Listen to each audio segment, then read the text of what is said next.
عندما تتوقف عقارب الساعة في مدريد، عندما يصمت كل شيء ما عدا صدى الكرة، اعلم أن ديربي العاصمة قد بدأ. في قمة الجولة السابعة من الدوري الإسباني يلتقي ريال مدريد وأتلتيكو مدريد في ديربي لا يشبه أي ديربي، صراع يتجاوز النقاط ويتعدى مجرد انتصار.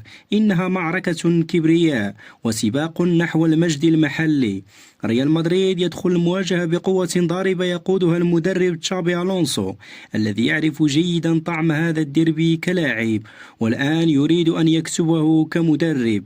امبابي ماكينة الأهداف وصاحب الحضور الطاغي في الليغا هذا الموسم بشكل كبير، فينيسيوس جونيور السرعة والمهارة على الطرف الأيسر، رودريغو الخطر الصامت، وتشواميني القوة في خط الوسط. وفي الطرف الآخر فريق المدرب دييغو سيميوني لا يزال يحتفظ بروحه القتالية رغم تغيير الوجوه، نجوم لا يؤمنون إلا بالانتصار داخل الميدان ولو بالدم. ريال مدريد فاز بجميع الجولات إلى حدود الساعة برصيد 18 نقطة ويحتل المركز الأول في جدول الترتيب.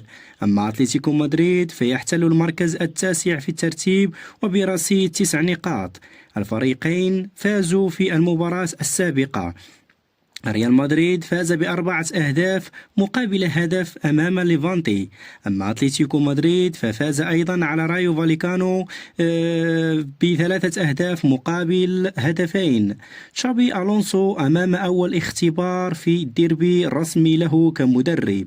في هذا الديربي لا وجود للتعادل، إما أن تفرح المدينة البيضاء أو تنتقم الأتليتي في معقلهم. هذه المباراة ستكون على الساعة 3:15 وعلى الساعة 5:15 بتوقيت مكة المكرمة، وستكون بتعليق سعيد الكعبي. أما بخصوص الترشيحات فيصعب جدا أن ترشح فريق عن الآخر، فكل فريق له حظوظه الخاصة للفوز، ولكن يبقى ريال مدريد هو الأقرب في ظل إحصائيات الجولات السابقة وفي ظل ترتيبه في جدول الليغا هذا الموسم، وأيضا في ظل أدائه الكبير. ترقبوا معنا واحدة من أكثر المباريات إثارة في الليغا، ديربي مدريد، حيث لا مكان للضعفاء ولا صوت يعلو فوق صوت المعركة.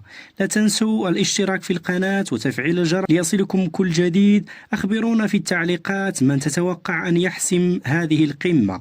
إلى هنا ينتهي الفيديو، نلتقي في فيديو آخر والسلام عليكم.